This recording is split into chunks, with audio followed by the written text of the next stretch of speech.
Hi there, everyone. Mark Plunkett, the pastor of Heritage Presbyterian Church. This is our weekly devotional for the week of January the 24th, 2022. Today I'm going to talk about Jeremiah.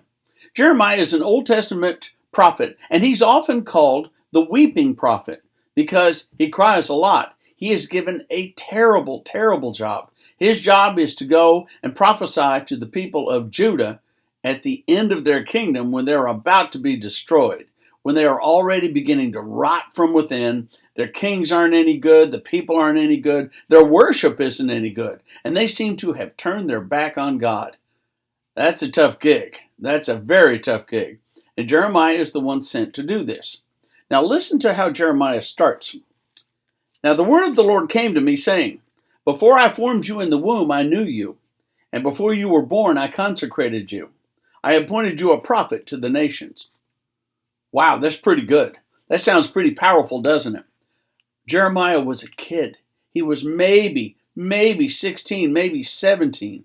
Now that's older than a little boy, but it's not really old enough to be counted as a prophet, to be taken seriously. That's the problem. And so Jeremiah says to God, I'm a kid. I don't know what to do. I'm only a boy. I don't know how to do this. And God says to him, Do not say I'm only a boy, for I will go with you. Do not be afraid of them, for I am with you to deliver you. So God's got Jeremiah's back.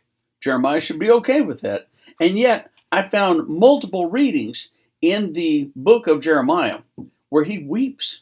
He cries. It gets to him. The work gets to him. Jeremiah hangs in there. He's threatened with his life. He's chased. At one point, he literally almost gives up. Maybe more than almost. And God just kind of cajoles him like, come on, I still need you. You can't give up now. And now Jeremiah is crying to God. He's not crying now over the things that he's seeing because that makes him cry. He loves the people. He wants them to listen. He wants them to turn back. He knows what's going to happen to them because God told him. But they won't turn back.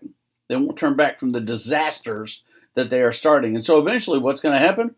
Their temple's going to be destroyed. Their nation's going to be destroyed. The Babylonians will come in and wipe everybody out. And Judah will be destroyed just like Samaria was by the Assyrians in 722 BC. People in Judah didn't learn that lesson, I guess. And they will not be restored for a very, very, very, very long time. By the time the days of Jesus rolls around, the temple is rebuilt by Herod, of all people, and the country is occupied by the Romans.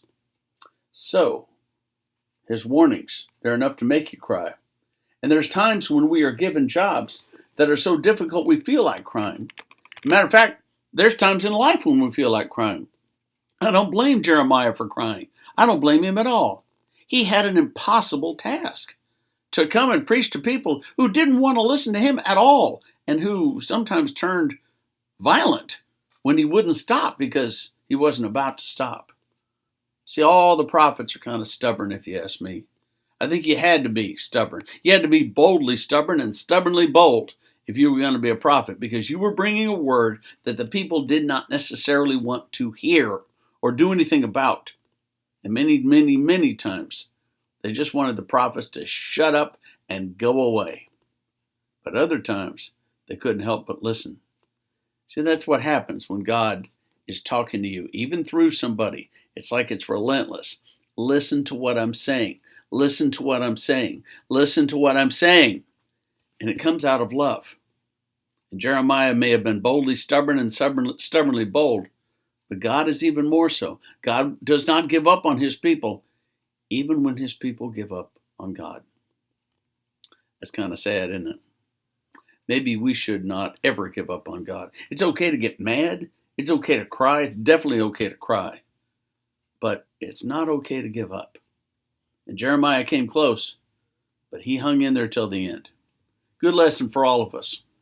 Amen.